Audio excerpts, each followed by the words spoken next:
Hello everyone. तो जानते हैं नवंबर 2025 में अगर आप जीएसटी रजिस्ट्रेशन कराते हैं, जीएसटी रजिस्ट्रेशन कराने में कितना टाइम लग रहा है, क्या क्या डॉक्यूमेंट लग रहे हैं, क्या 2 स्टेप वेरिफिकेशन मैंडेटरी हो गया है या बायोमेट्रिक जो वेरिफिकेशन है वो मैंडेटरी हो गया है। इन सारी चीज़ों के बारे में आज मैं इस वीडियो में बात करने वाली हूँ।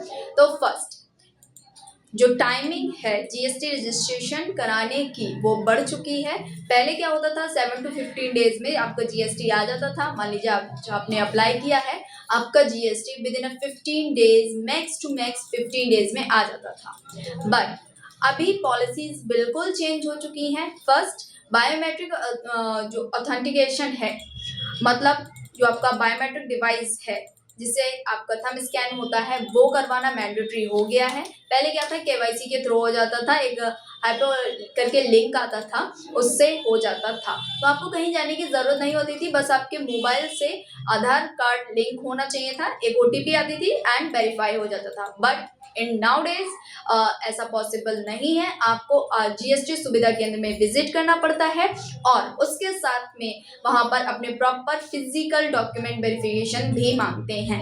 मतलब अगर आपने रेंट पे ऑफिस लिया हुआ है तो वहां पे आपको जेरॉक्स लेके जाना पड़ेगा अपने सारे डॉक्यूमेंट के। अगर आपकी कंपनी प्राइवेट लिमिटेड है या फिर एलएलपी है, किसी भी टाइप की हो, या फिर आप प्रोप्राइटरशिप में कर रहे हो या फिर पार्टनरशिप में कर रहे हो, ये जरूरी नहीं है आप पार्टनरशिप में कर रहे हैं तभी आपको जाना पड़ेगा, या फिर आपकी कंपनी गवर्नमेंट अगर आपकी कंपनी एलएलपी में है तभी आपको जाना पड़ेगा। ये मैंडेटरी है ऑल के लिए, चाहे फिर वो कोई भी कैटेगरी हो, प्राइवेट लिमिटेड हो या फिर आपकी प्रोप्राइटरशिप भी हो, तभी मैंडेटरी हो गया है।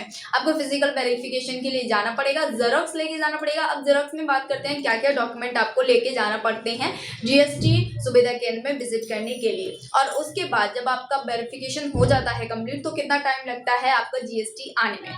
तो फर्स्ट, आपको जितने भी आधार वेरिफिकेशन के डॉक्यूमेंट होते हैं, मतलब जितने भी केवाईसी डॉक्यूमेंट आपने जीएसटी अप्लाई करते टाइम अपलोड किए हैं, वो सभी आपको लेके जाने हैं। अगर आपकी कंपनी प्रोप्राइटरशिप में वर्क कर रही है तो उसमें आपको Aadhaar card, PAN card, mobile number, email ID, ये चीज़ें आपको पता होनी चाहिए। और लेके जानी है आपको आधार कार्ड, पैन कार्ड, इसके साथ में एड्रेस प्रूफ में आपका इलेक्ट्रिसिटी बिल हो सकता है, एनओसी हो सकती है, रेंट एग्रीमेंट हो सकता है, जो भी आपने अपलोड किया होगा उसका जेरॉक्स बना के लेके जाना पड़ेगा।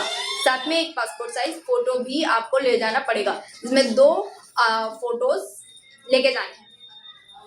इसके साथ जब आपका वेरिफिकेशन कंप्लीट हो जाता है, मतलब आपका बायोमेट्रिक वेरिफिकेशन डन हो जाएगा, स्कैन हो जाएगी चीज़ें, उसके बाद विद इन 24 to 74 आवर्स में आपका जो वेरिफिकेशन है वो डन हो जाता है। आपके पास एक एआरएन नंबर जनरेट हो जाता है। देन एआरएन नंबर जनरेट होने के 15 to 20 डेज के बाद हो सकता है आपको नोटिस आए, हो सकता है आपको नोटिस नहीं आए, नेक्स्ट डे ही जीएसटी आ जाए। बट कुछ भी नहीं कहा जा सकता है आज के टाइम पे जीएसटी में। तो पहले तो ये चीज़, इसके बाद जैसे ही आपका एआरएन नंबर आएगा उसके 15 डेज में आपका जीएसटी आ सकता है, मैक्स टू मैक्स 30 डेज भी लग सकते हैं। तो ये तो थी वेरिफिकेशन की इंफॉर्मेशन, जो कि प्रॉपर मैंडेटरी हो गया है। हर किसी को अगर कोई भी अपना जीएसटी अप्लाई कर रहा है उसके लिए उसको आधार सुविधा केंद्र पे जाना ही पड़ेगा। अब आपको वीडियो इन्फॉर्मेटिव लगी होगी। Thank you for watching. मिलते हैं नेक्स्ट वीडियो में।